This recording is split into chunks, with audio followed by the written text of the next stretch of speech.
When I would let my mind go to all the possibilities, I was absolutely terrified of where a 15-year-old girl could be. My youngest sister was missing. She had been lured out of my parents' house in the early morning. Exactly how, we still don't know. We'll probably never know. They arrested the man who did it. The investigators, the police, found some of her remains, buried 19 feet deep.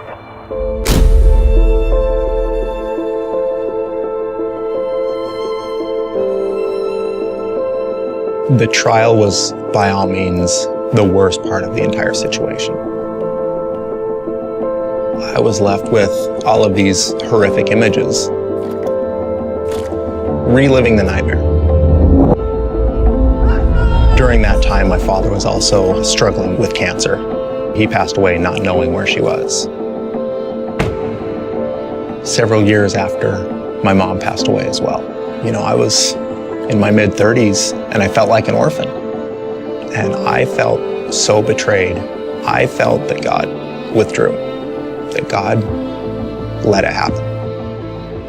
It was about that time that I gave up trying to control my drug use.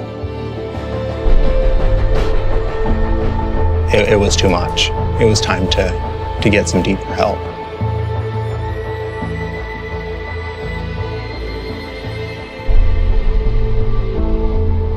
I had been sober for well over a year and had been through all 12 steps to the best of my ability, but I was still struggling. I couldn't understand why, if I had gone through these steps, why was I feeling like this? I sat down and just started reading what each of the 12 steps were, because I knew that there had to have been some place that I didn't do everything I could do. And I got to step 6, and I couldn't recall truly asking God to remove my character defects. I decided I was going to do it. And I didn't know what I was expecting to happen, so I just thought to myself, if he was here in front of me right now, what would I want him to say? And I thought, well, I'd want him to just take it and say, thanks, I got this. And instead, at that moment, I heard a question. And it was, will you let me take this?